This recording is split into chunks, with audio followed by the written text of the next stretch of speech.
This is what happens when some Dutch petrol heads start their own company and go crazy. Meet the Sauvage Rivale road yacht GTR, a prototype track day supercar built in The Hague.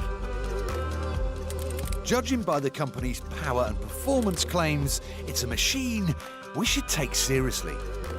So I've flown to the Assen TT circuit in Holland, the car's home country, to give it a damn good shakedown. Now, before I start fathoming out what this road yacht GTR is like to drive, let me tell you about the nuts and bolts. In there, we've got a V8 American engine out of a Corvette, mounted to an American automatic gearbox, rear-wheel drive, pretty basic, simple, hot roddy style technology. But the exterior makes you think, makes you believe it's quite a sophisticated, high-tech supercar.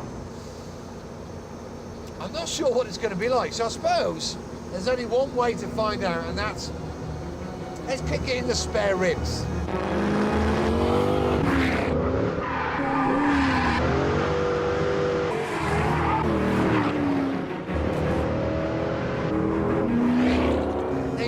Big V8 engines have almost like a romantic charm about them.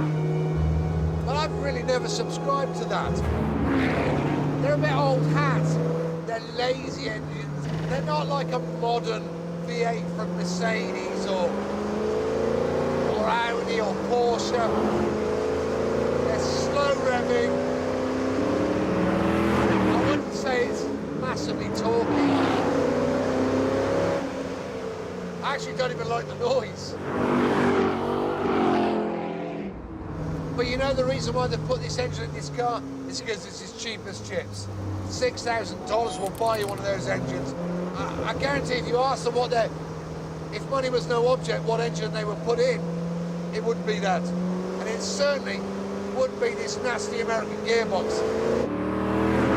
You know, the designers of Mercedes, Porsche, BMW, they measure their gear changes in milliseconds. I reckon they use an egg timer for this. Listen.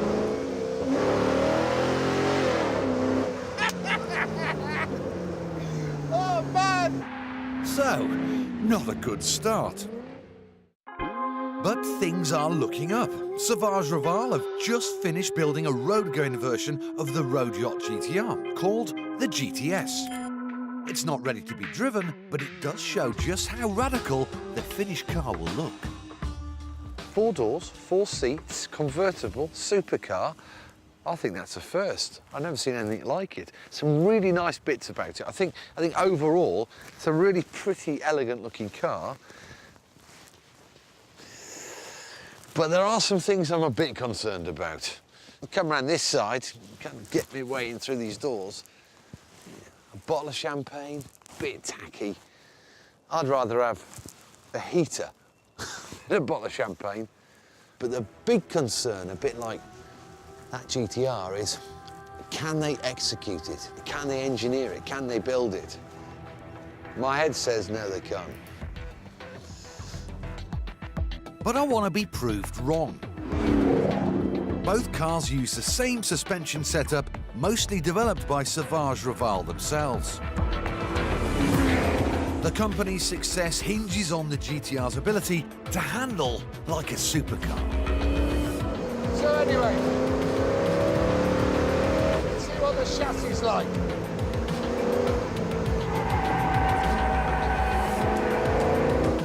Well, she understeers a bit.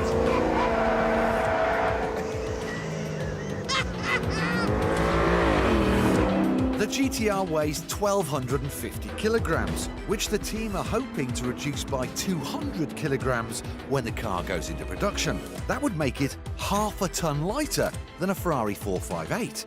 But the road yacht doesn't give me the same confidence as the Italian car. As soon as you turn in, the front end starts to push wide.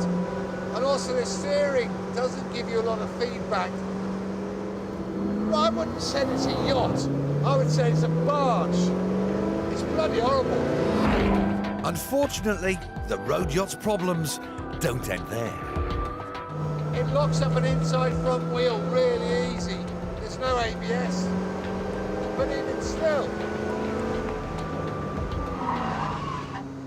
it shouldn't do that. If it were judged on looks alone, I'd love the road yacht, but it doesn't show any signs of handling how I expect it to.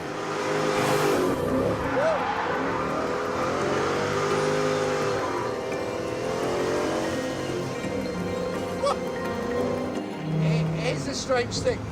Had the production team blindfolded me, put me in this car, and only let me look forward through glasses like that so I couldn't see any of the exterior, I would think I was in a pickup truck. It just doesn't feel anything like a sports car. An interesting day, but ultimately a disappointing one. I've seen two fantastically beautiful creations, but they're fundamentally flawed because their technology is too old. The engine, the gearbox and the chassis, from a different era.